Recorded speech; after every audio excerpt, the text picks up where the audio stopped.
The doors of your car will close automatically. Please keep your head and arms inside and remain seated at all times. And please, no smoking. Thank you.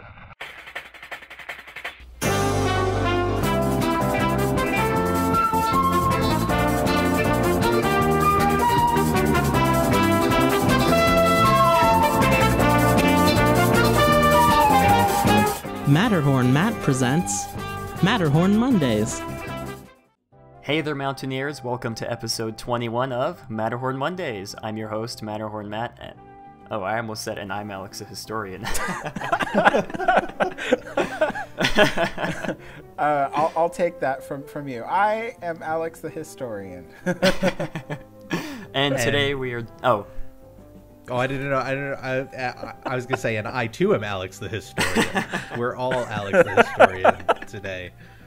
Oh boy, as you guys can tell, we are joined by Rob Plays, and for the new listeners out there who don't know who you are, why don't you go ahead and explain your channel? Sure.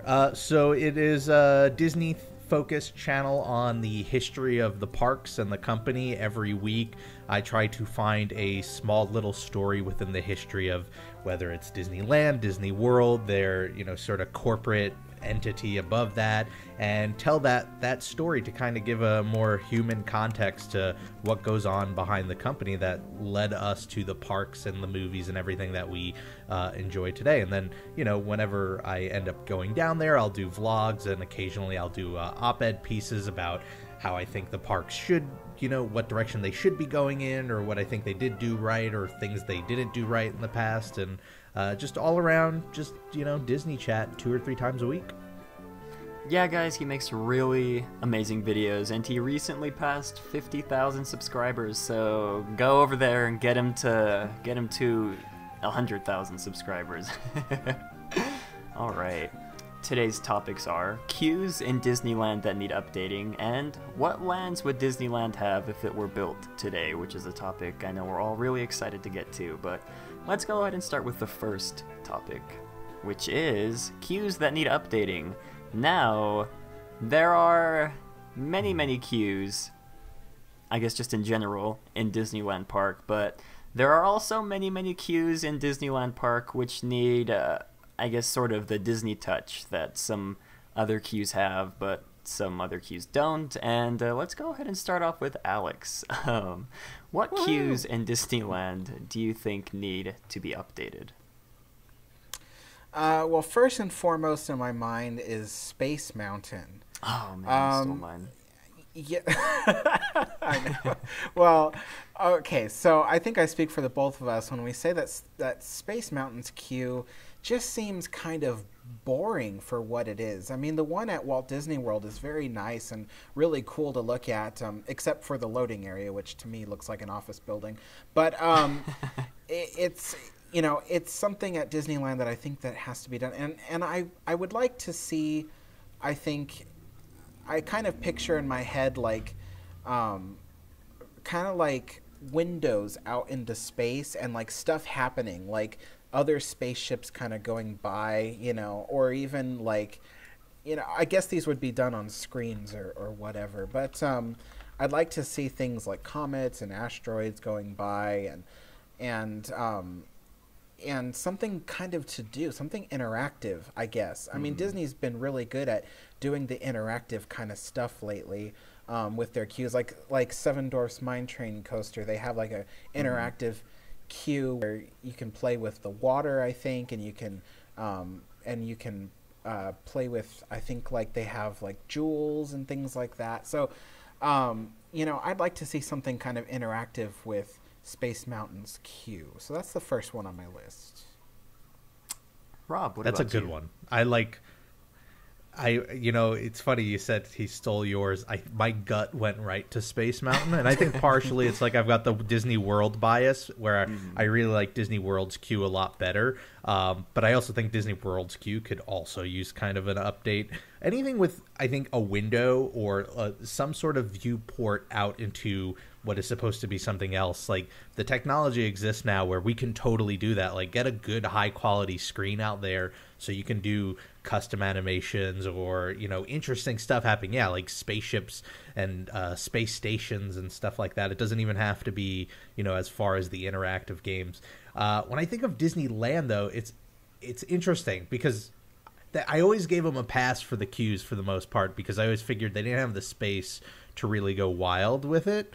But like, if I try to think of Disneyland without Space Mountain, oof, this is actually proving to be kind of a tough one, because all the ones where I think I might need a pass for now and keep thinking on this and then go after you, because Space Mountain was going to be my like sort of my instinctual answer. The first go-to.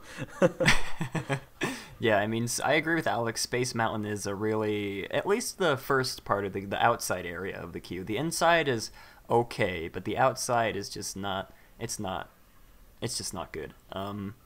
For me, since Alex stole all of our number ones, I'm gonna have to go with Autopia because.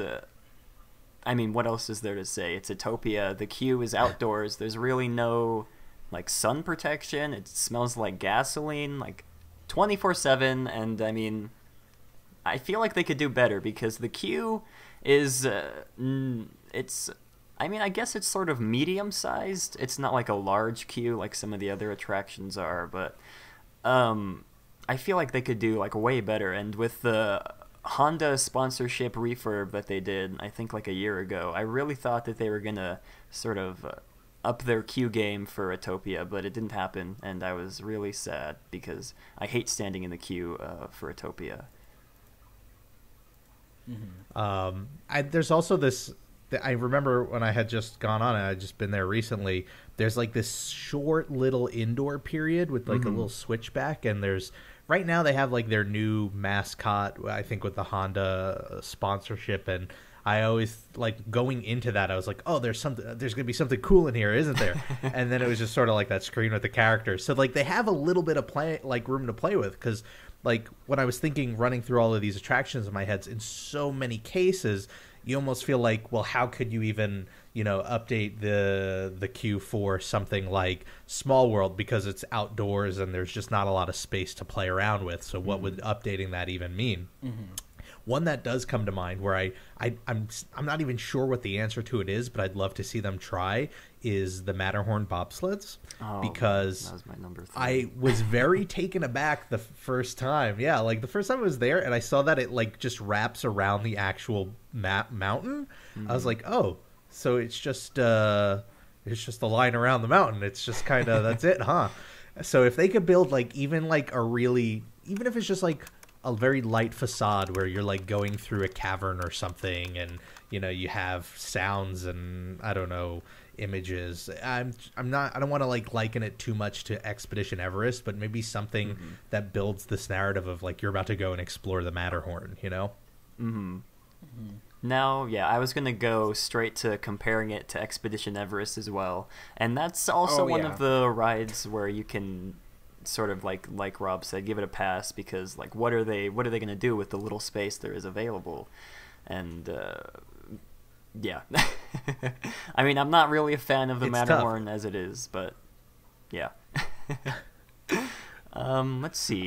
I think in a lot of these cases, you just have these outdoor switchbacks. And so, what was the other one that I was thinking of? Like the submarine voyage with Nemo. That's another one where I guess there's not a ton of space to play with.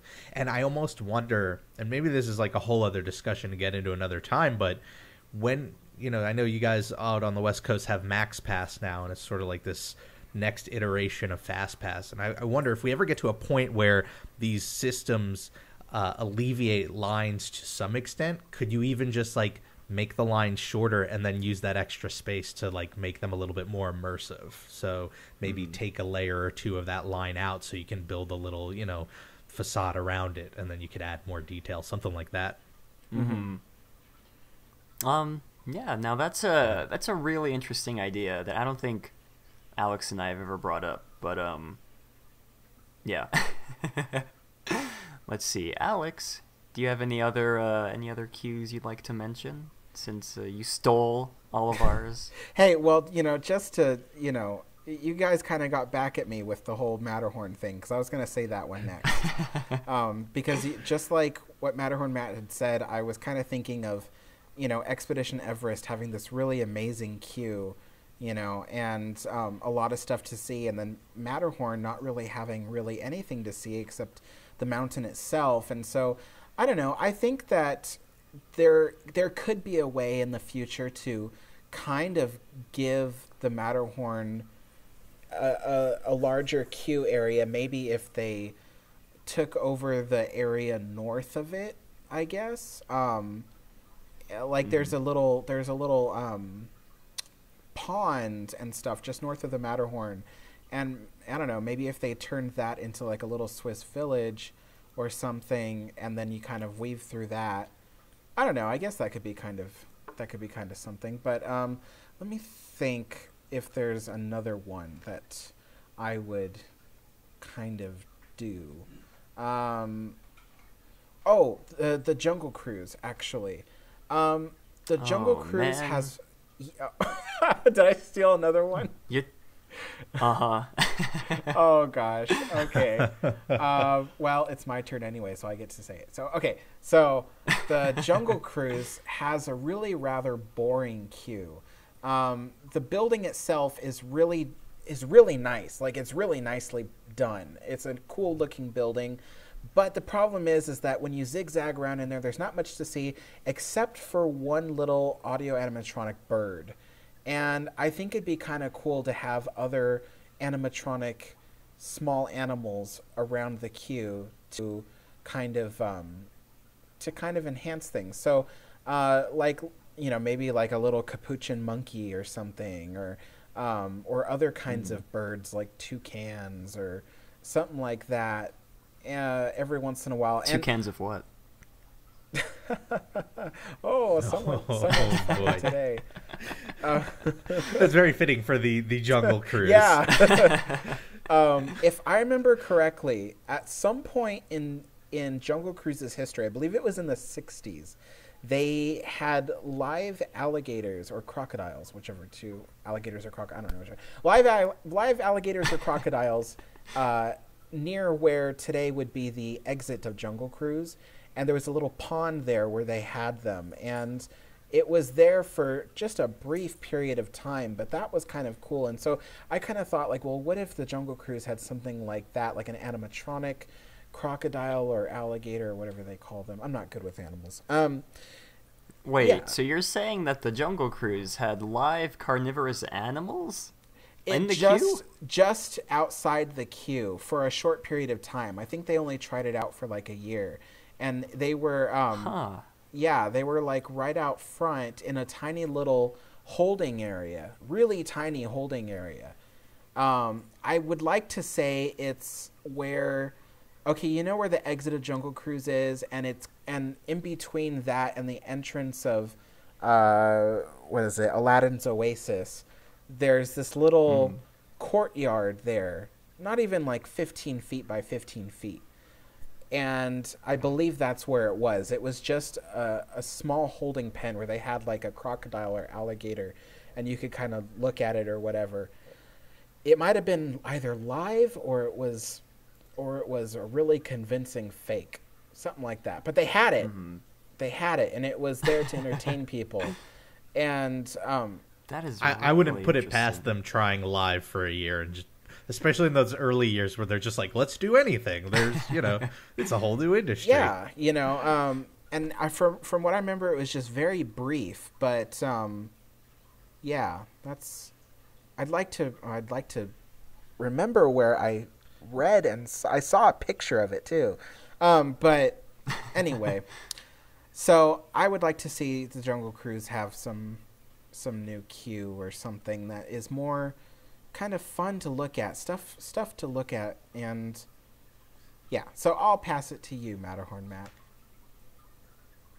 Well, for me, the Jungle Cruise, I don't know if it's just like my experience, but the queue for the Jungle Cruise always smells like sweat.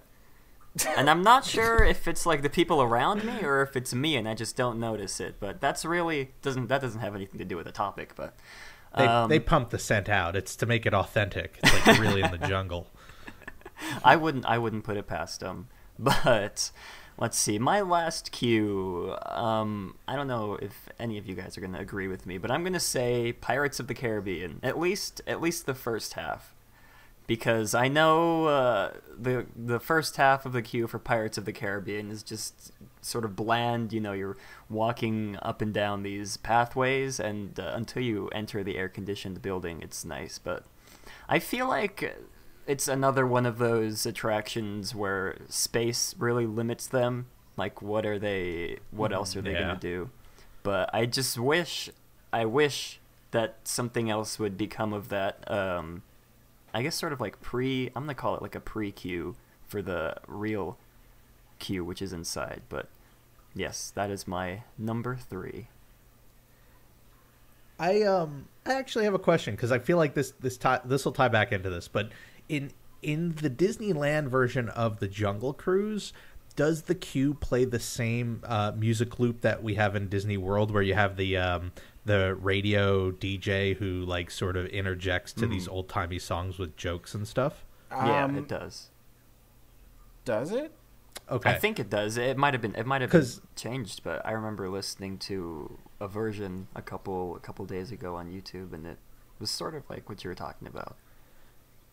Because it's part of why the Jungle Cruise over in Disney World, their queue is one of my favorites, is because similarly there's not a whole lot to look at and experience as you're walking through visually, but I feel like that adds an entire level in terms of, like, if you pay attention to what you're listening to, that could be entertaining for so long, and it's like one of my favorite queue loops to listen to. And I'm just thinking now, at Disneyland having so many queues that I think suffer from space issues, would it be possible with a lot of these instances for the solution to upgrade the queue to be doing something audio wise, like Matterhorn, for instance? Even if you can't carve out space, could you have an audio loop where in between all of the polka music you have somebody telling the tale of the Yeti, or Pirates of the Caribbean, you have somebody telling pirate tales or something like that, that'll add a layer that doesn't actually take up any extra space because it's just all through the form of audio, as sort of almost like to balance it out.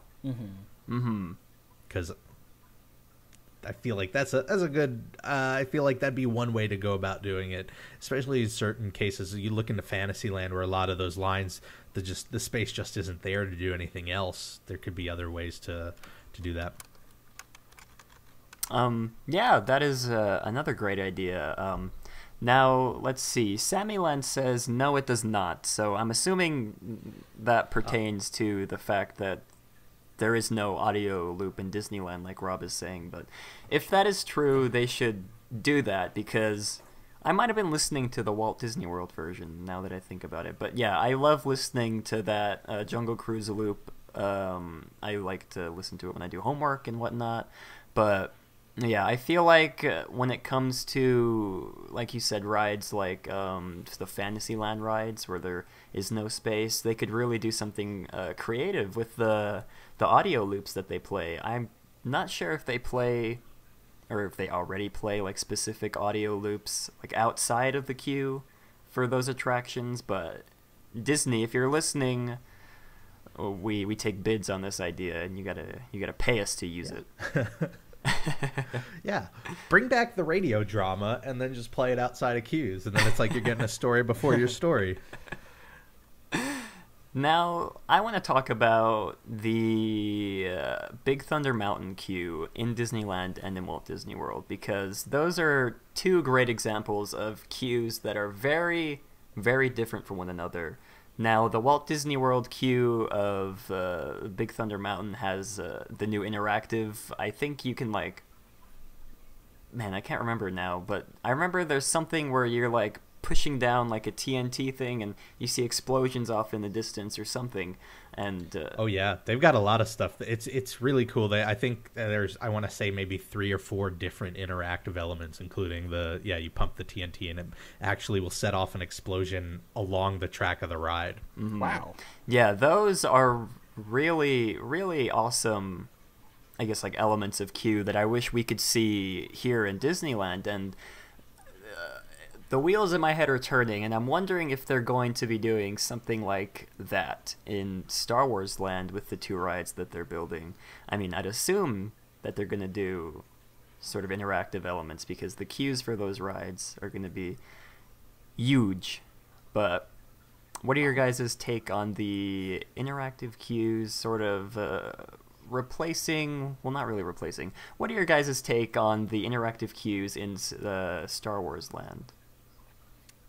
I would, well, for one thing, I feel like they better have interactive queues in Star Wars Land, because, like you said, the queues are going to be long. I mean, those attractions are going to be the most popular thing in Disneyland for several years, if not many, many years, and they better not be boring, because I don't want to be, standing in this large room where the queue just zigzags and nothing happens. I like Star Tours where you go in and you can see, C-3PO, R2-D2 and stuff going on the screen and stuff like that. So I like that, and I hope that they have something that is either very entertaining or interactive in those queues. Mm-hmm. Yeah, I feel like they have no excuse not to, right? Like, maybe if it was a more original attraction, you can make this argument of like, well, we don't know how popular this attraction is going to be. Are we really going to invest, X amount more millions of dollars into the queue? But it's Star Wars. It's going to be not only popular, it's going to be the most popular thing for easily the next decade. So, like, yeah, they definitely need to anticipate that. And I'd go one step further. And with all this talk that they've been going on with about how your, at least in Disney World, your Magic Band is going to play into story elements, and that interactivity is going to carry outside of the attractions. Like, I say, if they could find a way, and this does, I guess, would require Disneyland moving up to like a Magic Band type system, but if they can come up with a way where the interactivity within the queue later plays a part in the attraction itself, because we kind of see that in Florida with Test Track, where you're designing a car and it doesn't actually change the ride experience, but the idea is what you were doing on the queue kind of carries over to the attraction. So if they could do something like that, I'd be really thrilled. I don't know what that would end up being. Like, maybe you play some sort of game in the queue and that determines what planet you're going to be flying to in the Millennium Falcon, or something like that, where it's more of a surface level change than anything else. But that's where I kind of want to see it. I want to see almost the queue blend into the attraction, so it feels almost like it is the attraction. Yeah, what is up with Test Track? You design this car and then you're like, oh great, I get to test the car, but nothing in the actual ride changes. It just tells you how your car would have done, at the end, and it doesn't really do anything. So yeah, I wanted to mention another queue, and it's not in Disneyland. It's in California Adventure, and it is. Boy. Am I gonna steal someone else's? It's Soarin' Over the World. Now, ever since it was Soarin' Over California, I've been going on that ride for years and years and years, and the queue is so boring. Absolutely. I mean, if there is one queue in all of Disneyland Resort that would make me want to kill myself, it is that queue. And that's ironic because I go on that ride so much. But I would love to see them do something with Soarin' Over the World's queue. Just do something, have something to look at. I mean, there's posters on the walls, and it talks about the people and the airplanes, but it's not enough. It's just the words are too small to read. The words are too small to read. I have 20/20 vision, and I can hardly see those words from where I'm standing.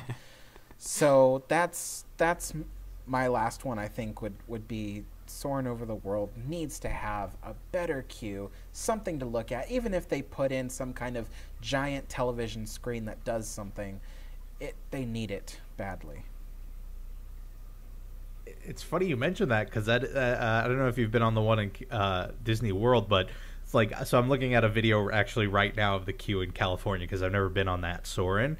and it looks like the second half of Disney World's queue, where there's like just nothing really there. It's just lines.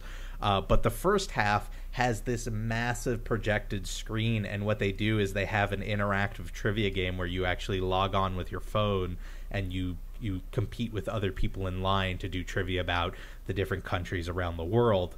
And I was just thinking, like, yeah, if you line these hallways with televisions and just did the same exact thing, like, boom, that's it. That's all you need. And suddenly it becomes fun and interactive. Yeah, that sounds like a good idea, because ours doesn't have anything. And you know what I do when I'm waiting in line for Soarin' Over the World?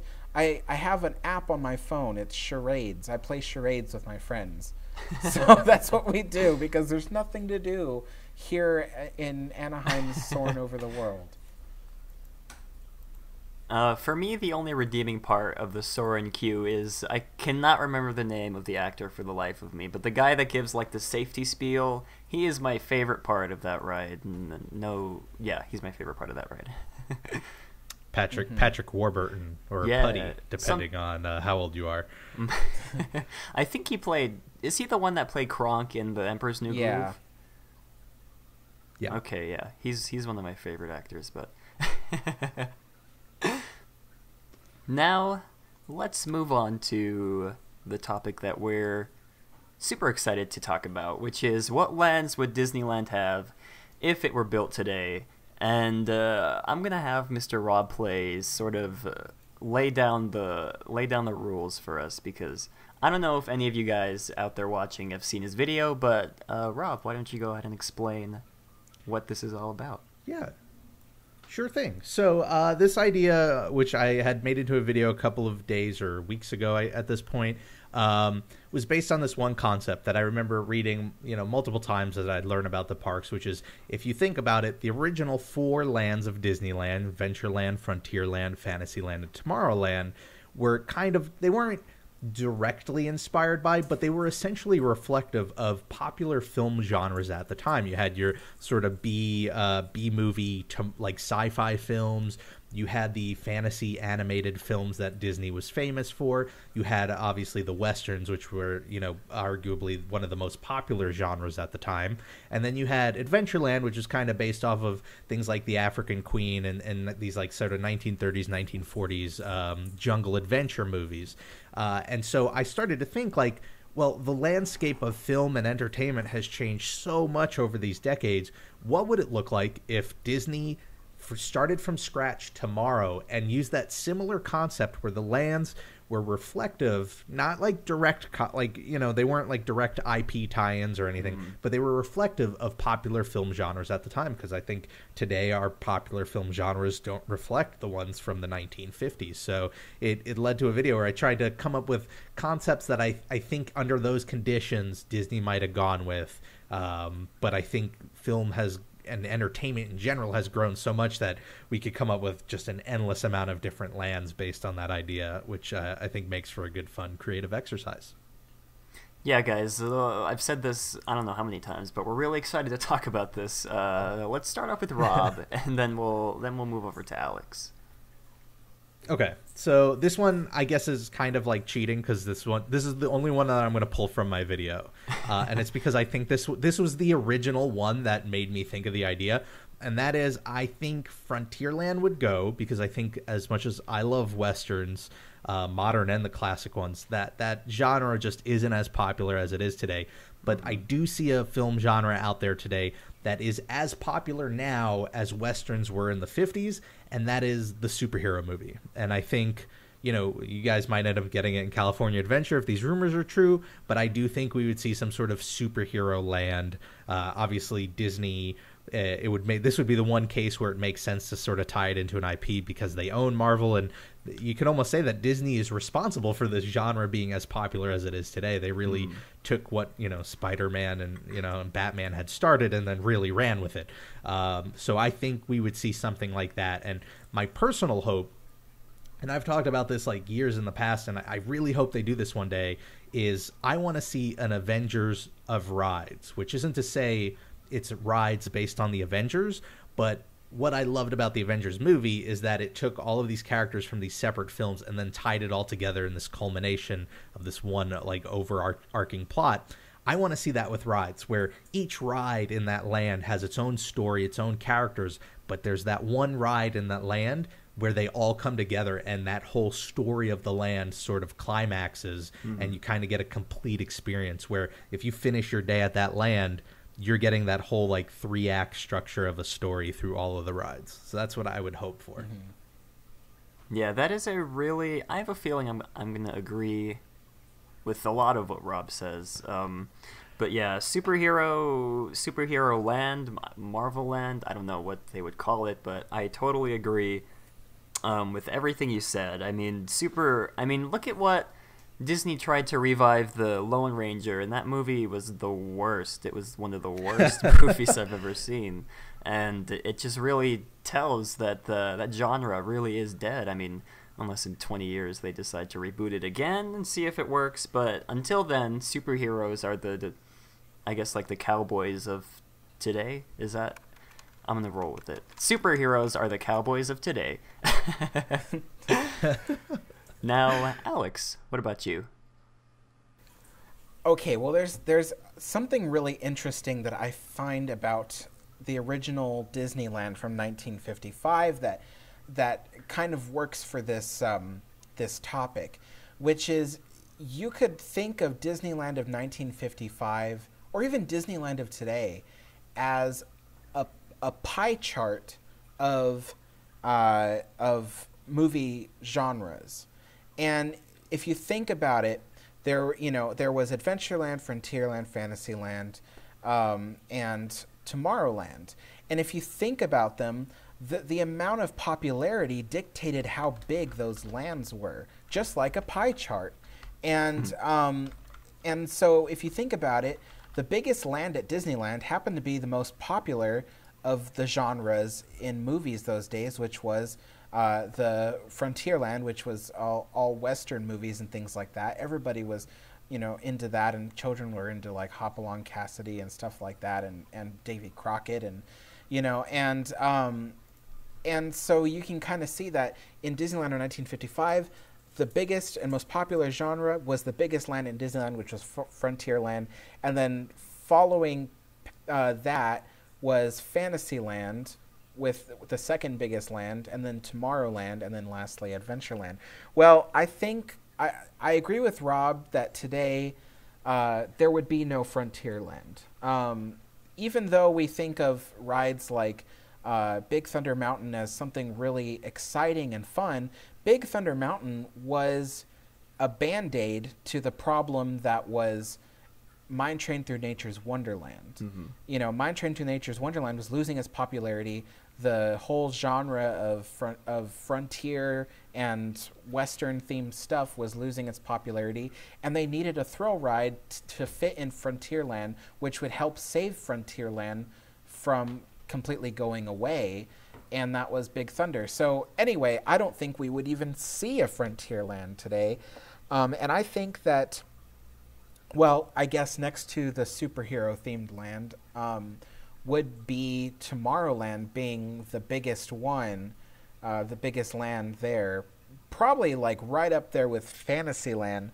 And I think that the Tomorrowland one would have a lot of sci-fi, because we're really into sci-fi nowadays, especially with, stuff like the Alien franchise, and you got, what's the one where that guy is on Mars? What's that? Total Recall? No, the new one. Wow, why am I blanking? With Matt Damon.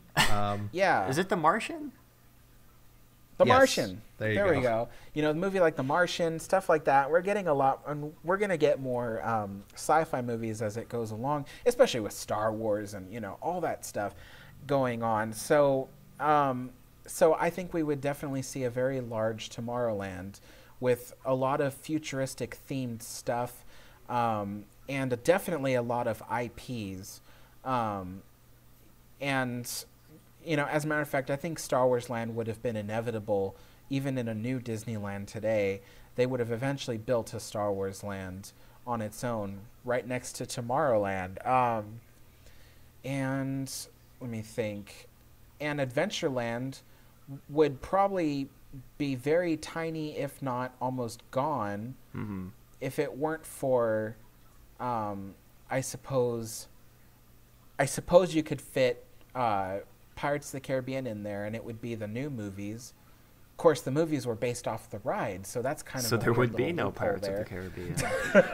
Right. Created a time paradox. Yeah, we created a time paradox. There's, it wouldn't exist if it wasn't for the original ride. So, I kind of see this new Disneyland, and I'd like to imagine. So, hang in there with me.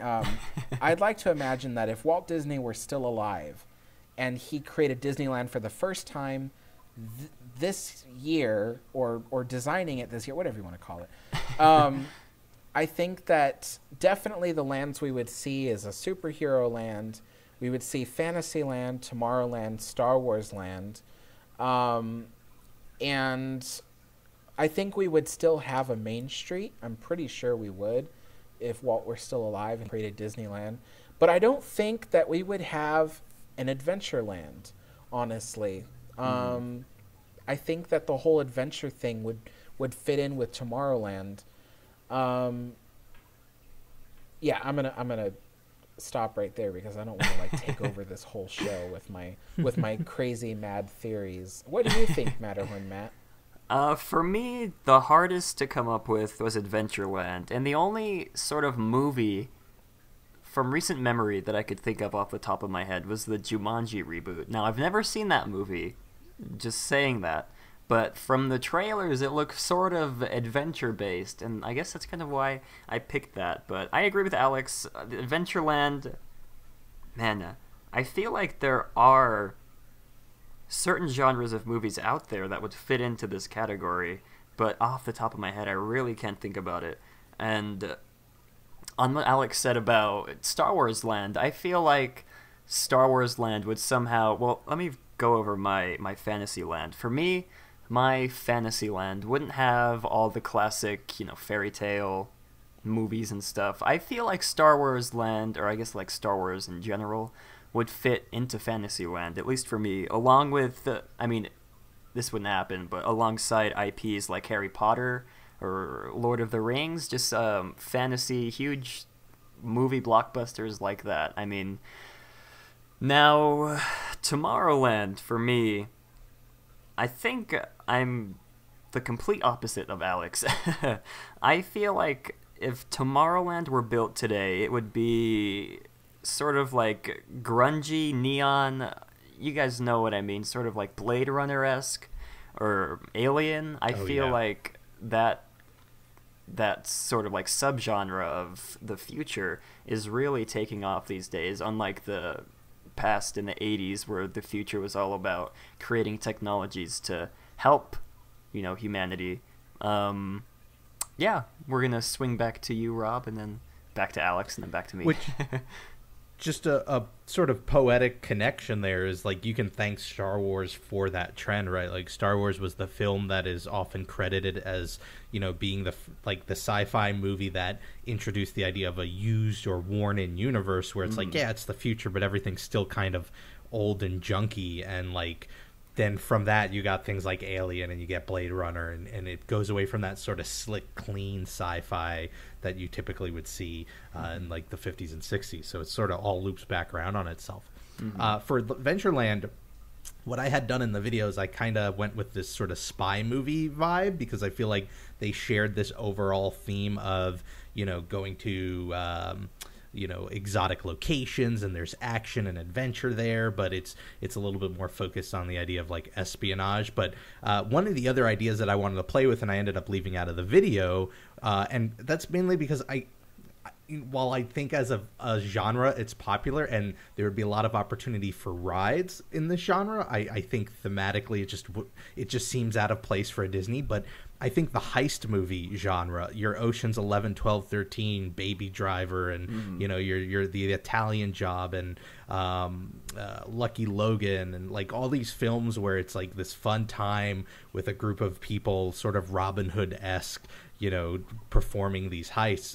Forget about it. You got Fast and the Furious some of those films could be considered heist films, and so you've got so much potential there for like really thrilling action rides and something with like really memorable characters. That said, I don't know if you could do a whole land based on stealing things. Like, that seems weird in a Disney park.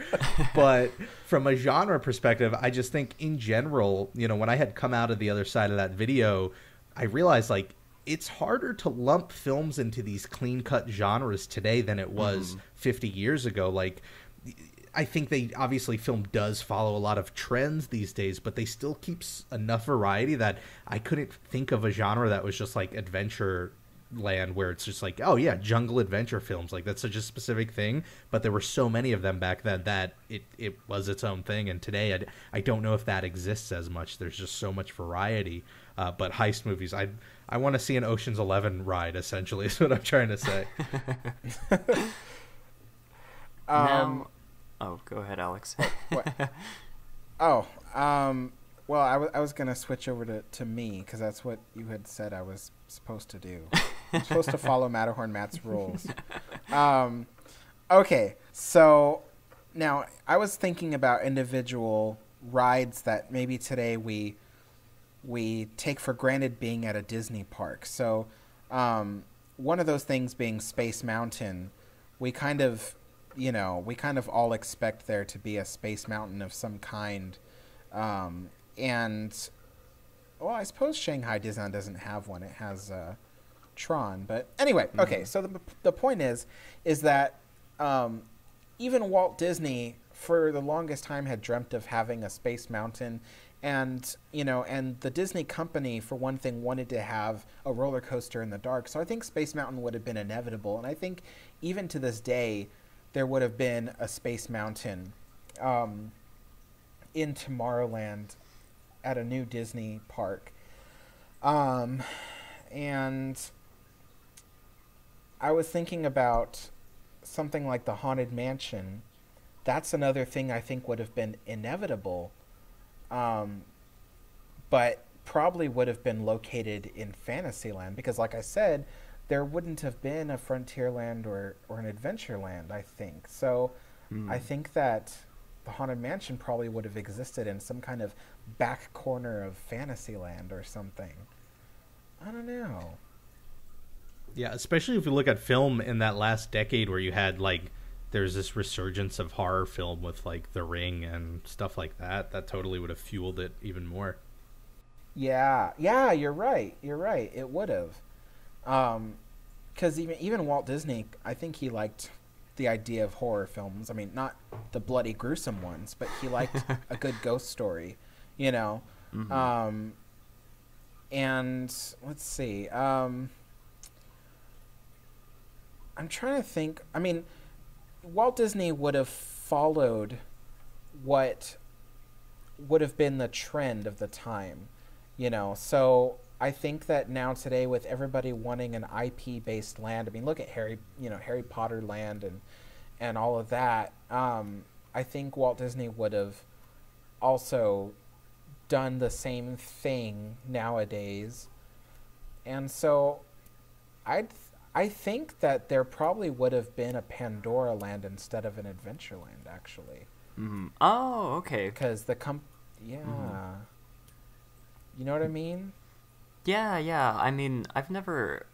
I need to catch up on movies, guys. I haven't seen Avatar, but I feel like from the whole vibe, I guess, of Pandora, it would really sort of, I guess, like fill in the gap that an Adventureland would have had. Yeah, I agree with you.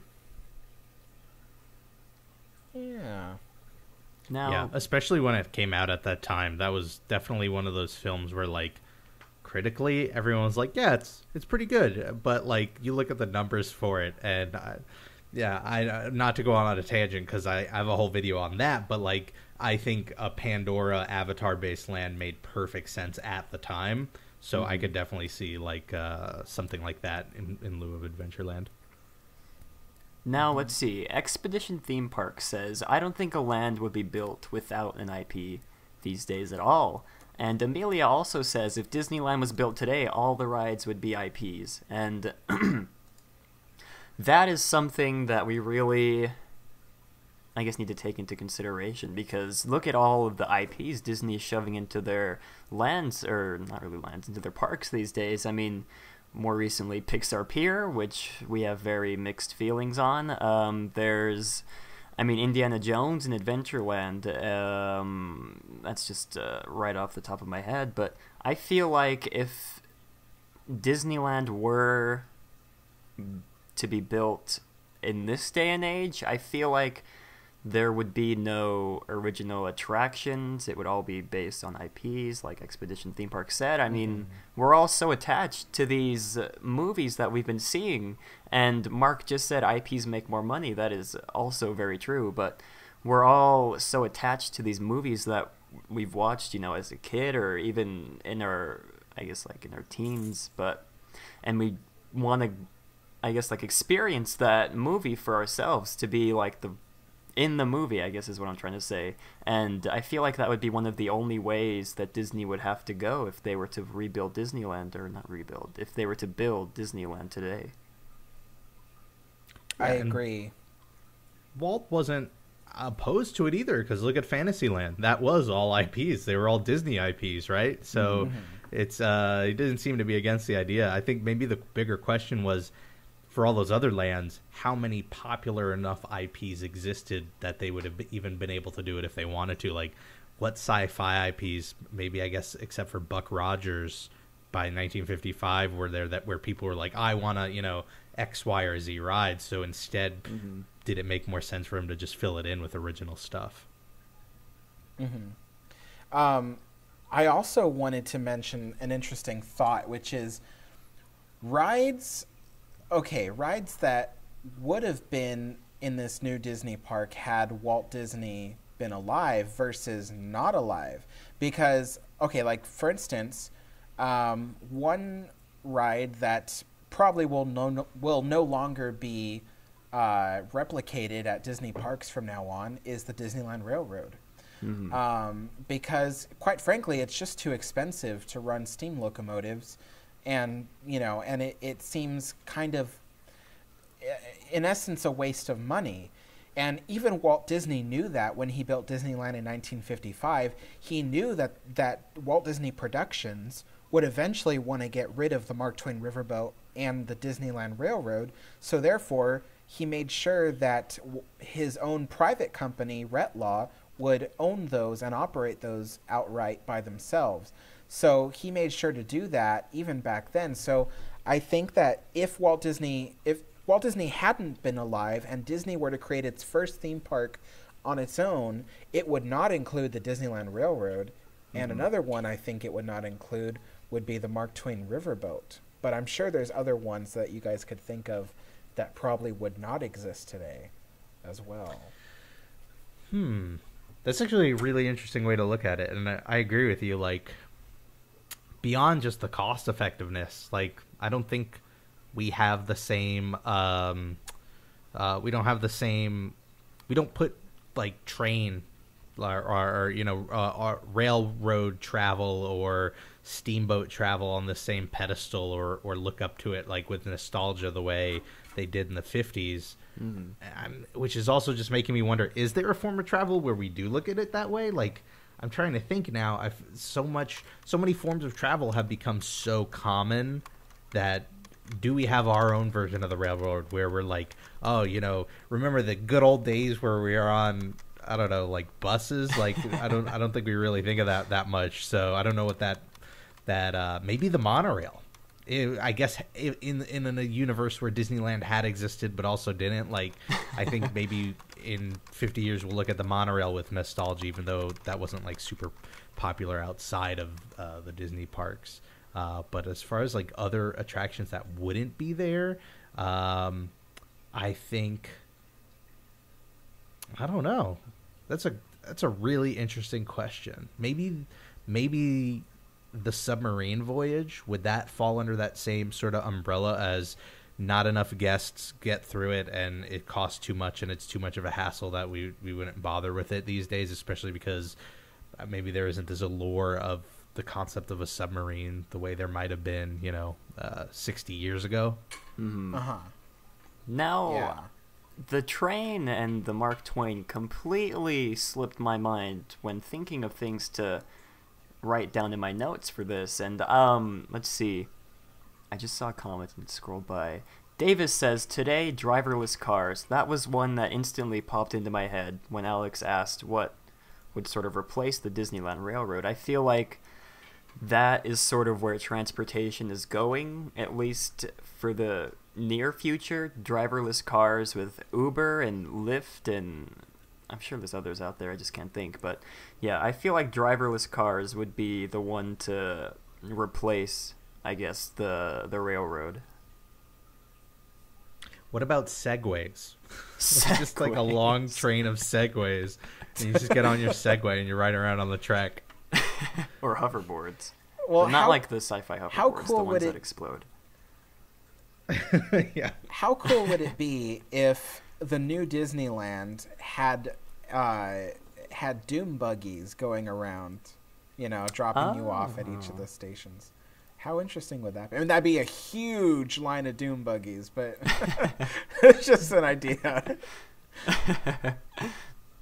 Wait, hold on. Dune as in like D-U-N-E or Doom as in like the Haunted Mansion Doom buggies? As in the Haunted Mansion. Okay, because I was going to say, I can picture both, and they both sound amazing. But and in a weird way, that it would almost be like, his people mover concept being utilized in a way that's, I mean, it existed in Disneyland, and we still have it in Disney World, but it's an attraction. You're not really going from A to B. You're just going from A to A again. But I think that maybe would be what you could replace that railroad with is, whether it's a doom buggy shape or anything else, that whole idea of just a people mover.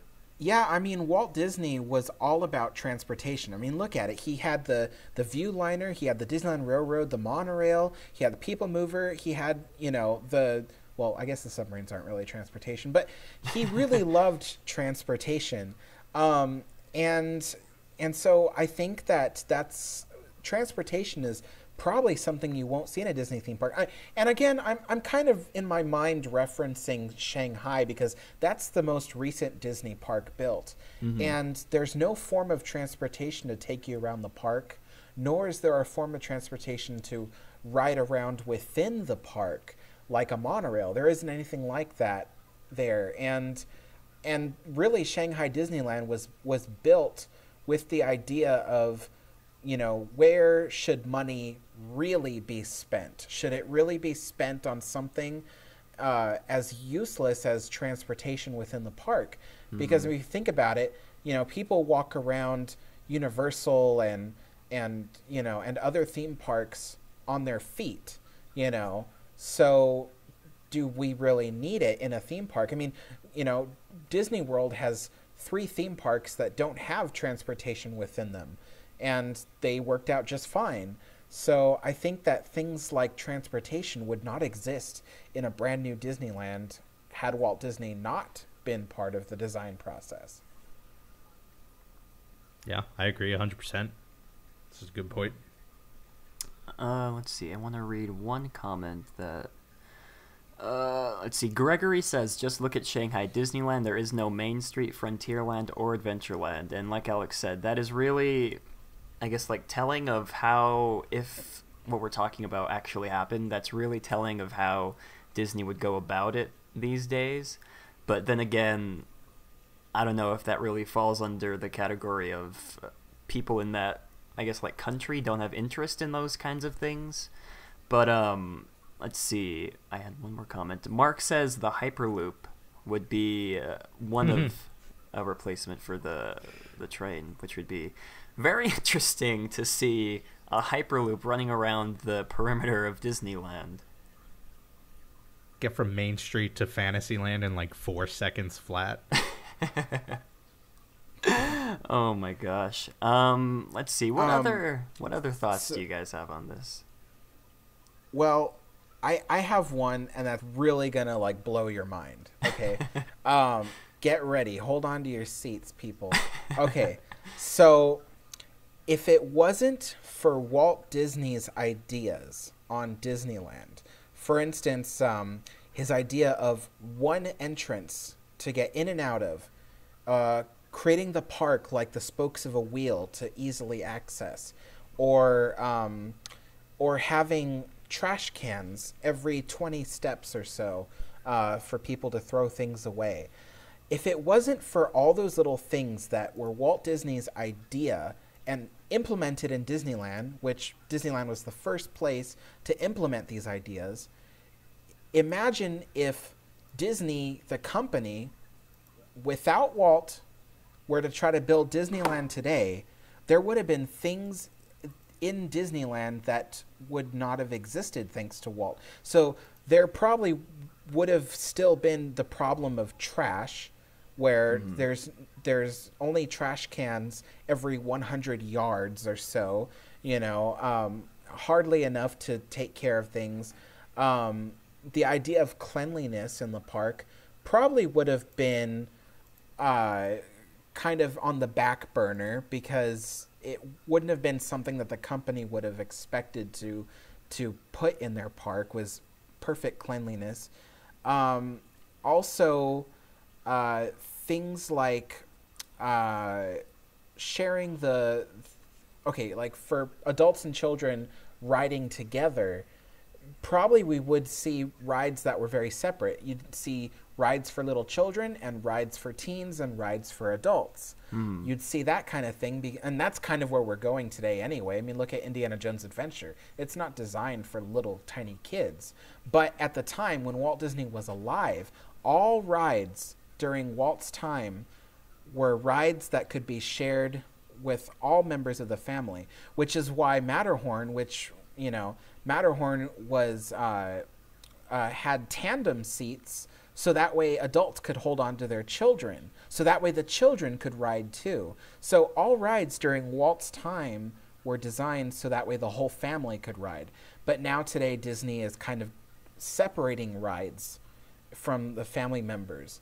So that's another interesting thing. And then finally, of course, the idea of one entrance, in and out, that kind of thing. Like all those things that Walt Disney and the company created to create Disneyland would not have existed at other theme parks. So if they had decided to build Disneyland tomorrow, those ideas would not be there.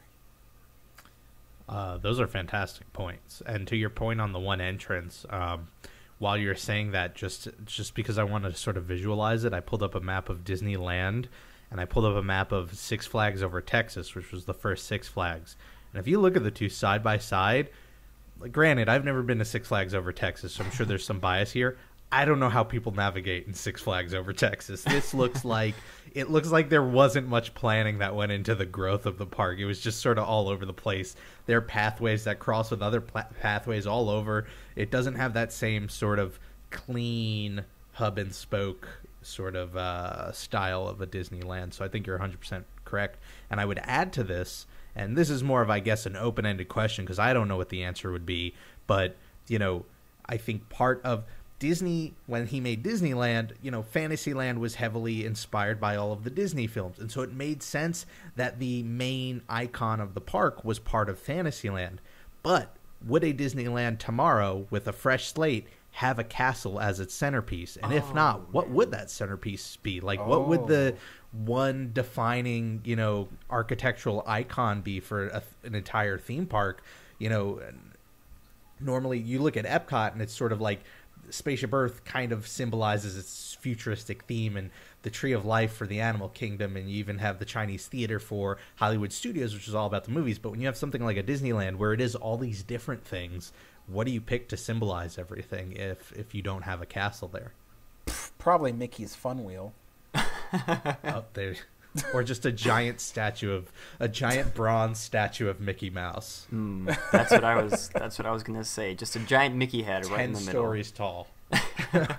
Kind of like those giant Buddha statues that are up on the mountains in Asia and stuff like that. Be a giant Mickey Mouse. Very high tech. It occasionally opens its eyes and looks around at guests and speaks to them. Oh my gosh, that would be so freaky. But oh my gosh, do you guys bring up good points? Holy cow. Where do I add on to this? I feel like if Disneyland were built today without Walt, I feel like Disney would be sort of looking the way, like Rob said, the way Six Flags does, with just attractions all over the place. I mean, man, would there even be dedicated lands to have these sort of attractions to be held together? Would we still have an Adventureland or a Tomorrowland? That's a good question. Yeah, Maybe that's not. interesting. You know, a lot of people take for granted the way that theme parks are designed nowadays, you know, and it's all because of Walt Disney's ideas. And so without Walt Disney, you know, creating all these ideas for Disneyland, there'd be a lot of things that just don't exist in a new Disneyland tomorrow. You know, and I, especially the idea of fancy landscaping. I mean, look at like Six Flags.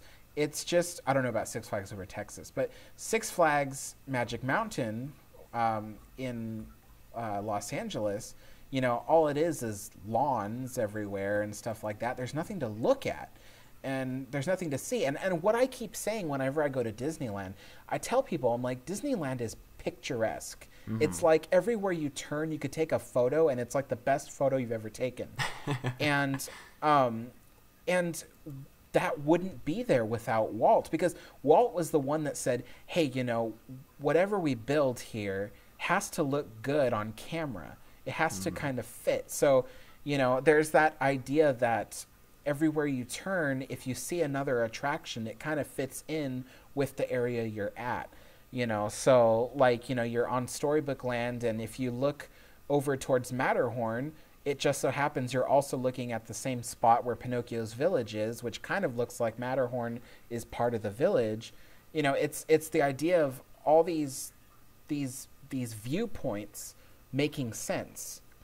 And, you know, in Frontierland, you have a giant tree which blocks out the view of Matterhorn. So that way it doesn't impede the look of Frontierland. So all of that was part of the frenzy of ideas that came out when they were building Disneyland, and that probably wouldn't exist today. Now today, they wouldn't care what you see. I mean, look at Guardians of the Galaxy. That tower can be seen from all over the resort. You know, there's no way to block it out of your view so you can take a nice picture without that ugly thing in your view. I think it goes without saying, without Walt, a lot of those disciplines that he developed, it would basically, you know, he built Disneyland to get away from the average carnival, and without that, we'd still, I guess, just have the average carnivals. Now, a lot of this that we're talking about doesn't really take into account whether if Disneyland were built today, if it was the first, I guess, sort of, quote, theme park, we're not really taking into consideration if Universal had already been built by this time, or Six Flags, but yeah, I just wanted to sort of throw that out there. Oh, yeah. I imagine that if Disneyland were built tomorrow, without there ever being like Walt Disney influencing it, I think that Disneyland would look a lot like Universal. It's funny because when I had put out the video about, you know, basically this concept, and I explained all of the genres I thought would be there, one of the most common comments I got on the video was people going, so you mean it would just be Universal, basically, you know, based on these major film franchises and from contemporary times. And I was like, yeah, that actually makes sense. It would kind of just be like Universal, which in a way almost, you know, while I don't think Universal comes close to Disney in terms of like the magic and that sort of escapism, I also, that made me hold it against them a little less, where it's like, well, they didn't have the benefits of having a Walt Disney behind them, so they are kind of just doing what maybe Disney would have done if they were in the same position. So, you know, it kind of becomes a little bit more understandable. Yeah, and this could also take a drastic turn if Walt Disney were still alive today, and I guess was still in like the same mindset that he was in back in the 40s and 50s when he first came up with Disneyland. Yeah. Let's see. Amity 6 Productions says, so screens everywhere. Oh my goodness. Basically, yeah. He also says Walt poured his heart and soul into the park. There is no Disneyland without Disney. That is a really, really good point to bring up. Yep. Let's see. And It would did you just guys still be land? just land? All right. And did you guys have any other closing thoughts on the subject? I'm just really glad that Walt Disney did build Disneyland. And that we didn't have to wait for one next year. We wouldn't even be here. Like, yeah, I would have no YouTube channel anymore. It's just, that's true. I think, I mean, my closing thoughts on the idea is I always think it's fun to think in these creative terms, not because, like, I want to see a superhero land or I want to see a Ocean's 11 land, but I think it helps to look at it that way every once in a while, because it allows you to further appreciate the land we did get. And it had Disneyland, even if it was Disney and he waited 10 years, the landscape of film could have looked differently, and that could have changed how Disneyland looked. And so, it just makes you appreciate a little bit more how everything did play out.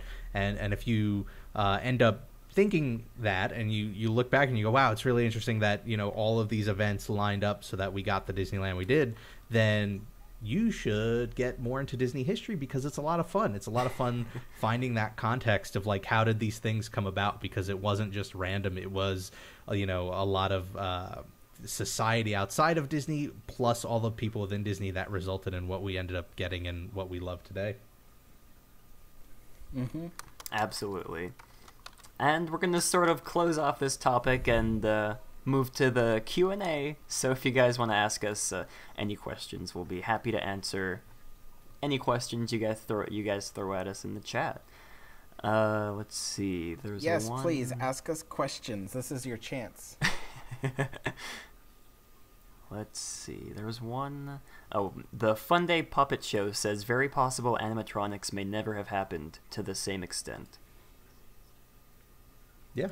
Mm-hmm. I'd like to think they would have eventually, because I feel like as a society we would have been interested in robots, and then somebody would have thought for entertainment, but I don't think it would have had the same character that the ones we got. Like, the thought of making singing birds, for instance, I don't think that would have been our first animatronic. Or, well, yeah, that was our first animatronic, and then our first human, Abe Lincoln. I don't think that would have been the case either. It would have just been, sort of like those old 50s sci-fi, sort of Danger Will Robinson, Lost in Space robots. Neon Apocalypse asked a really good question. He said, where in the world would you put a new Disneyland park? So that's a really good question. Because Disneyland, was built on cheap land here in Anaheim, where there was nothing but orange groves and walnut trees and stuff. So where would they put the first Disneyland today? I'm going to go ahead and say New Mexico, right down south. Oh, yeah, sure. Texas, maybe? Would it be too hot there? You know what? Maybe. I would say Florida. Yeah, you know what? That land might still be pretty cheap enough, depending on where you are in the state. Yep. Yeah, I mean, we definitely wouldn't have like a Disney World sized resort. That, I feel like that was a once in a generation. I don't think something like that'll ever happen again, where they could grab up that much land. Now, let's see. Well, I guess my first instinct in the USA would be Texas as well. But then again, up north, I feel like somewhere, I'm blanking on the name of the states, but I'm just going to go with Texas. I think there were rumors a while back about Disney buying up land or something in Texas for a new park, and it just mean that I'm closer to a Disney park, so I'm gonna vote Texas. Emilia Salcido asked what our favorite animatronics are, and I'm just gonna go ahead and say the pirate auctioneer in Pirates of the Caribbean. He's my favorite animatronic. If we're going current, then I want to say I love the little Steve Wozniak. I guess I don't know if he moves enough for him to be considered animatronic. The Steve Wozniak in Spaceship Earth in Disney World. I don't know if I have a Disneyland favorite, just because I haven't been there enough. But yeah, I love that they sort of did a little homage to him. Oh boy, I had one and it just totally slipped my mind. I'm gonna say, oh my gosh, my mind is blanking. Pass. I'll come back to it when I remember. Let's see. How old are you guys? I'm 27. Well, I'm 19. So. I'm 30 now. I'm old. I'm an old guy.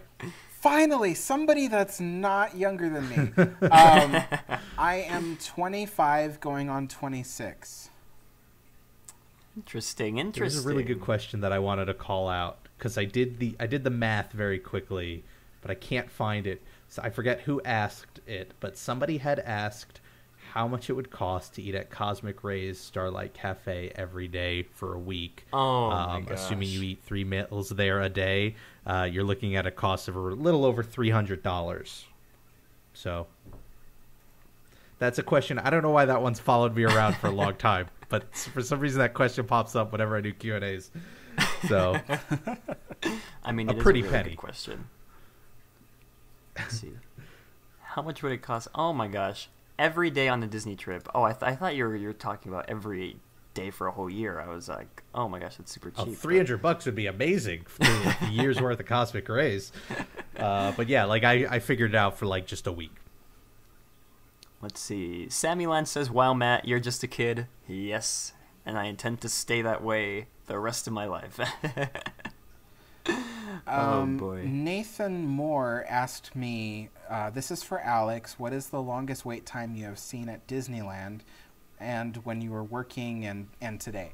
Well, the longest wait time I can ever recall was, well, at Disneyland was a 3-hour wait for Space Mountain. And that was when I was in guest relations and we used to monitor wait times. But I would say that the longest wait time ever between both parks I saw was 9 hours for Radiator Springs Racers. On Radiator Springs Racers opening day. 9 hours. Insane.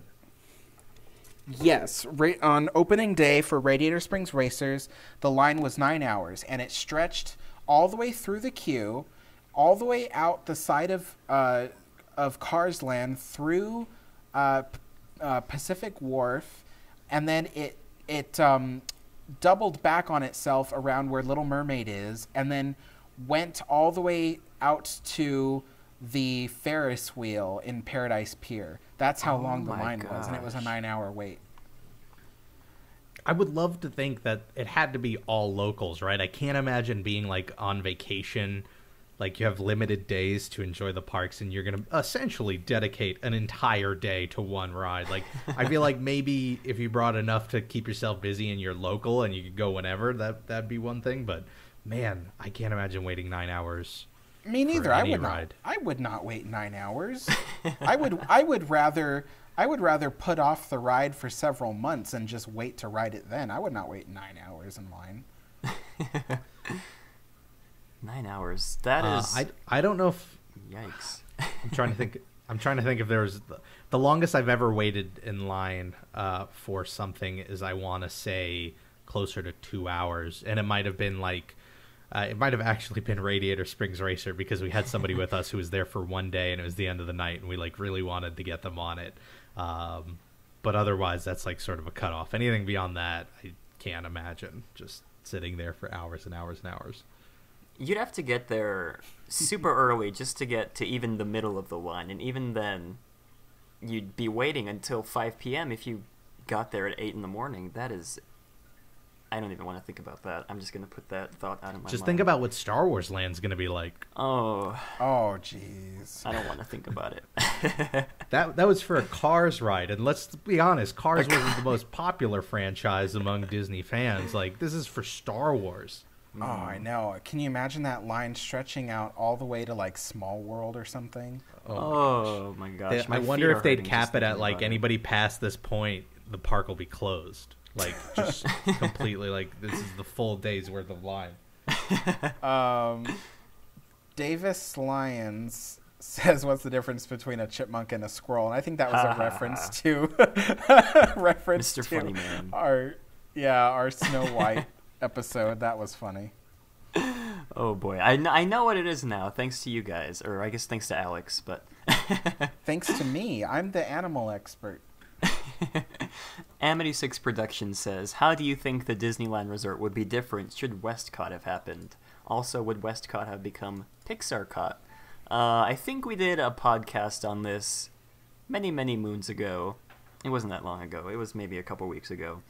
But I feel like, at least me personally, if Westcott would have happened instead of California Adventure, I feel like the whole dynamic of just that whole area in Anaheim would be different. I mean, think of boarding excuse me. Think of boarding a monorail and then getting off that monorail and then getting on a people mover just to get to the front gates of the park. It would be absolutely, I mean, I have mixed feelings on Westcott, but yeah. Let's see. Sammy Len says the rocket animatronic is my favorite. He looks like a stuffed animal, and he really does. He's a cute little guy up in the Guardians of the Galaxy ride. Let's see. Yeah, I was really impressed with Rocket, seeing him for the first time this summer.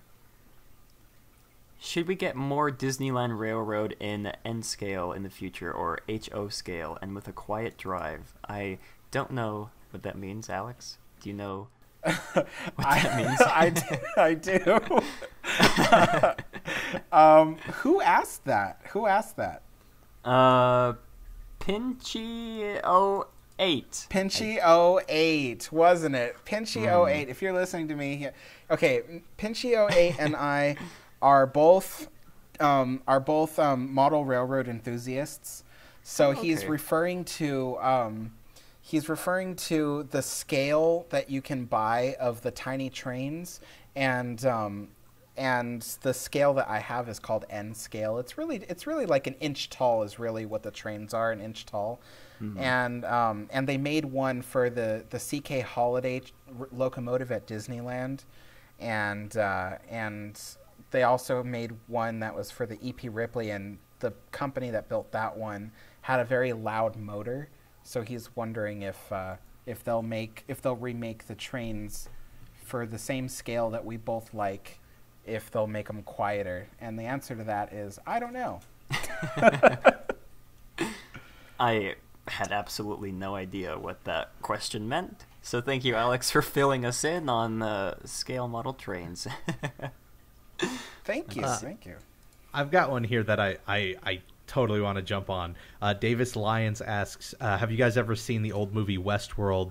Always thought it would be so cool for a park like that to exist. I have seen the old film, and then I've seen the new HBO series, and not only do I agree that a park like that would be pretty cool, I think that's the direction we're headed, and I think the Star Wars Hotel in Florida I think that's what like history is going to look back on as the first step towards something like Westworld, hopefully without like the murderous robots that like go on rampages, but like I think that is the next step in like themed entertainment. And I'll stop there because I can go off for days about the Star Wars Hotel and what I think it's going to do for the industry, but I do think we're going to see it. Maybe it'll take 15 or 20 years, but I think we're going to see it. Mm-hmm. Huh, I've never seen that movie or the TV show.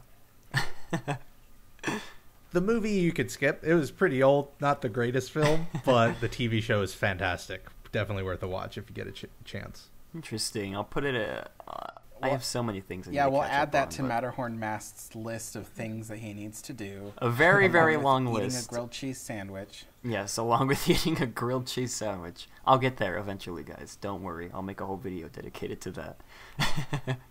Amelia says, any food at Disney you didn't enjoy? Oh, boy. I don't think I've ever had anything in particular. I mean, then again, I always eat the same thing every time I go. I never, branch out. For those of you guys that don't know, I'm more of, a burger and chicken nuggets kind of guy. So that's just basically all I eat. And I've never really had, a bad burger or chicken nuggets or anything. But I'm sure you guys have way more experience in the food tasting industry than I do. Yes. Okay, well, I don't have a story of the grossest food at Disneyland because I actually, when I read the menu, I know what's going to be gross and what isn't. I mean, to be honest, you guys, actually, I am a chef, so I know what food is going to taste like before I eat it.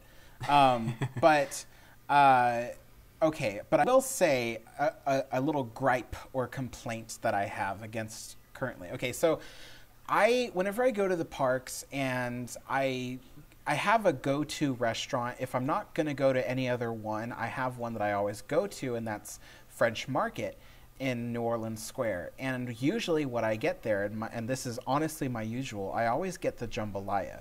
Now, yes, the jambalaya tastes better at Blue Bayou. As a matter of fact, I was a cook for Blue Bayou and used to make the jambalaya there myself, and it's really delicious. But my go-to is French Market because I don't want to make a reservation for Blue Bayou, and I have the jambalaya there. And for those of you who don't know what jambalaya is, it's basically like a stewed rice dish with sausage and chicken and shrimp, and it's made with stewed tomatoes, a spicy stewed tomato sauce, basically. That's the basic way I can describe it. Everyone who knows what jambalaya is can tell you, oh, it's so much more than that. But anyway, my complaint is that the last time I went to French Market, which was a couple weeks ago, I went there to have my usual jambalaya, and what they served me was white rice with meat on top. And I was so mad. I was like, this is not even close to what jambalaya is. Not even close. And I was so mad. I gave them my plate back. I'm like, I am not going to pay for this. I'm not going to eat this. This is not jambalaya. And so I asked for the meatloaf and was pleasantly surprised that the meatloaf was very good. Huh. Interesting. Yeah. I have not eaten very... do you guys have citrus swirls over there, out of curiosity? Citrus what? Citrus swirl. It's over in Adventureland in Disney World. It's like an orange ice cream blend. No, you guys have that orange bird. So yeah. we don't have that here. So we don't have the orange stuff. Well, I guess this would be the controversial thing to say, but you're not missing much. I don't think the citrus swirl is citrus swirl. Citrus squirrel. Oh my gosh. Citrus swirl would probably be even worse, but the citrus swirl, that's not a mixture I'm a fan of. Dole Whip's enough. All you need is the Dole Whip. Now, I tried the Dole Whip the last time I went, and I thought it was okay. It wasn't anything special, but I mean, then again, I'm not really much of a pineapple guy. You guys can bash on me all you want, but yes. Let's see. Oh, I'm gonna bash on you. That's for sure. You don't like pineapple Dole Whip. What is wrong with you? Well, I also have never had a grilled cheese, so. That's true. This guy doesn't know how to live life. What are we talking about? Let's see. Amity6 Production says, will Star Wars break Disneyland? Yes. Yes, it will. Mm-hmm. There's no doubt in my mind that Star Wars will most definitely break Disneyland. Whether that be crowds or ticket prices, yes, it will break Disneyland. Yeah, Probably it's going to be an interesting time. Yeah, the whole park is going to be overwhelmed with people. As a matter of fact, when Star Wars Land opens, they're going to increase the capacity of the park, which the park's maximum capacity is 80,000. They're probably going to increase it to something like 90,000, just like Magic Kingdom Park. So that is they're a lot going of to people to stuff have people crammed in there. Yep. Let's see. Vetter, I'm going to say Vetter. Vetter Michael says, are you all APs? I am not, sadly, but Alex, you can go ahead and answer. Oh, yes, I am an annual pass holder. I only did that, actually. I always worked at Disneyland, and I would, get in with my friends and stuff because I would sign us all in. But when I decided to do a vlog series for my channel, I was like, oh, well, the only way I can show people a tour of the park is to actually be in the park. And so I decided to pay for the cheapest annual pass that they had. And so far, I have not been disappointed. I'm very happy with my annual pass. I have a annual pass, but for East Coast. So I would love to one day be close enough to California to warrant an annual pass for Disneyland, because I really love it over there. But for now, it's just Disney World. I'm gonna get there one day, guys. I'll be in the annual pass holder gang where I can walk in whenever I want. Yeah. Let's see. Fusion says, oh wait. Would if they made a Simpsons land in Disneyland since they bought Fox? Actually, we talked about this I think it was 2 weeks ago, and I think the consensus was that they wouldn't, because Simpsons is already in Universal, and it would kind of, I guess, like mess with whatever rights they have to the Simpsons. But that is a very good question. And there's one that I wanted to get to. Swagford95 says, would Matt consider doing a live stream of eating a grilled cheese on Patreon? I am not opposed to that. You actually just gave me a new idea for live stream. I'm going to do that in the coming months, maybe weeks. Let's see. We'll do a couple more questions here. There was one that I saw that I wanted to get to. Ideas for what to do with the abandoned People Mover track at Disneyland. Tear it down. Yes, I would agree. Tear down the People Mover track. Most likely it will not come back, so might as well just remove the track altogether and free up some space in Tomorrowland for walking. And of course, I ride the monorail into the park a lot because I try to avoid the eastern side of the gateway. So I usually take the monorail in from downtown Disney, and the monorail must weave past the People Mover track several times, and it's just abandoned and collecting leaves, and it looks terrible. So please tear it down, Disney. So I'll throw this idea out there. Correct me if I'm wrong. Is the idea that it can't come back? I had read it's like old accessibility laws or something prevent them from building a new People Mover there.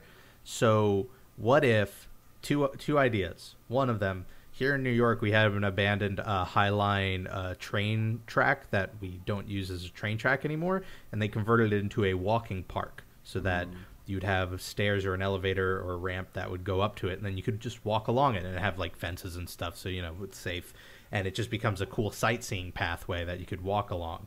But second to that, what if, and this is kind of like, you got to go with me here because it's kind of a far out idea, but what if up there you had set up movable animatronics? So as you're walking through Tomorrowland, you have these characters from Tomorrowland who like are looking over the edge, or like stories are playing out, or they're somehow interacting with guests down below, and they like move along the track, so like they're not always in one place, and it'd just be some sort of thing where like nobody's going up there, but it's for something for I guess it would cause a lot of crowds if people stopped to look up, but people would look up and then you'd see this little scene playing out. I don't know, there's probably a million reasons why that wouldn't work, but I was just trying to think of like, how could you use that track without actually putting people up there? Oh my gosh, that is an idea I've never heard before. I would not be opposed. I would welcome this idea, Disney. Please do something like this, because I mean, sort of interactive animatronics, well, not really. I'm going to go with it. Interactive animatronics are sort of the way that, I mean, this Disney's going with the whole Star Wars land thing. Aren't there going to be like walk around animatronics in Star Wars, right? I'm pretty sure I heard that somewhere. And I know they're planning on interactive droids for the Star Wars hotel. Okay, yeah. So that sort of technology would be an awesome use to use up in the old People Mover tracks. I mean, that sort of gives me the vibe of like walking through Frontierland when that show is going up above the Golden Horseshoe. I can't remember what it's called, but I'm sure you guys know what I'm talking about. Fusion asks, should they bring back a new and better Skyway to Disneyland? And my opinion on that differs a lot from other people's because to me the Skyway feels like a cheap ride that just takes you up into the sky. Here where I live in Orange County, during summer we get the Orange County Fair that comes by, and they have a Skyway type attraction that just goes through the fair, and it just takes you from one side of the fair to the other. And it feels so cheap to me and looks so terrible. And I feel like I feel like I was glad when they took the Skyway out of Disneyland, because I felt like it just muddied up the sky view of the park. And so I would not want them to bring back a Skyway. Huh. That's an interesting take on it. I mean, I guess I'd have to agree with you, but then again, I would not be opposed to sort of like seeing Disneyland from the sky the way you normally don't get to today. Yeah, I love it for all the wrong reasons, which is like really cool shots for videos and stuff. Mm-hmm. But I would have to learn to love gondolas anyway, because we're getting them over in Florida. So yeah, it's coming. We're getting those whether we like it or not. What? Yeah, we're getting. It's not within the Magic Kingdom, but it will be connecting Epcot to a couple of hotels to Hollywood Studios. So it'll be a new way to get between the parks. Oh, that's weird. Yeah, that's basically how most people reacted when the news came out. It's just like, really? Like, why? Let's see. Last question here. Neon Apocalypse says, what idea for a third park? Let's see. We could go on a whole different episode of a podcast on this, but why don't you guys go ahead and answer so I have time to think. Ooh, that's tough, because I don't want to say like Westcott or like just like a West Coast Hollywood Studios. I would want something, you know what? Go with that Westworld idea. Let's get one theme park based on one IP that is completely immersive. Actually, I never made a full video on this. I've always wanted to, but I had an idea at one point. Back when the franchise was a little bit more popular, it's kind of on its tail end now, but a Pirates of the Caribbean themed park. Ooh. Where it is 100% fully immersive. Everyone's in character from the moment you step in to the moment you step out. It's pirates and like all of the stuff involved with that franchise, and all of the restaurants are themed that way. I don't know if it would work as a business model, because if you're not a Pirates fan, you just skip the park completely. But like, that's where I want to see the whole industry go, in that direction, where it's like, this is one location where you get 100% immersed into this one world. So something like that. What about you, Alex? I'm terribly sorry. I have schizophrenia. What was the question? What would be our idea for a third park? Oh, gosh, you know, I get this question a lot, and I feel like we should fix California Adventure before we do a third park, because then I'd feel like then we could, you know, better put ideas towards a third park. But me, myself, and honestly, I feel like I'm so alone in this. But I feel like I would like to see Kingdom style park, you know, here. And I would like to see Pandora Land here. I would like to see animals and a safari type ride just like they have at Animal Kingdom. I would basically like to have an Animal Kingdom style park here in Anaheim. Well, I think it's universally agreed by now that there's no fixing California Adventure. Oh, that's true. It's gone too far. It's fallen down the cliff, and there's no it's gone to the dark saving side. Oh my gosh. Well, that kind of ties into what I'd say for a third park. I'd say Star Wars Land for a third park. I feel like it would be much better fitting in its own separate park than in just the back corner of Disneyland, sort of sealed off from the rest of the park. But yeah, Star Wars Land, or I guess like Star Wars Park. No, I guess it'd still be called Galaxy's Edge. But Star Wars Land would be my pick for a third park. That's a good one. I guess that's gonna wrap up this episode, guys. Thank you all for turning up. I think we reached around 21 people at one point, so thank you all for coming. It really means a lot. If you aren't already subscribed to them, go subscribe to Alex and Rob Plays. Their channels will be linked in the description, and we're definitely, Alex and I are gonna be back on this next week, hopefully with another guest. Probably, hopefully. We haven't worked it all out yet, but expect a live stream sometime next week. It might not be on Saturday, but Sunday, Friday, we'll figure it out. Yeah, guys, that's gonna wrap up. I already said that. Have a great, big, beautiful tomorrow. Oh. Yeah, sorry. I just totally ruined your outro. I was going to say, Rob, thank you so much for joining us. Oh, it's been a blast. And if you ever need other crazy ideas for park lands and stuff like that, I'd be happy to join again. It's been a lot of fun. Okay, Thank Matt, you, Mr. now you Rob say Plays. All right, guys, have a great, big, beautiful tomorrow.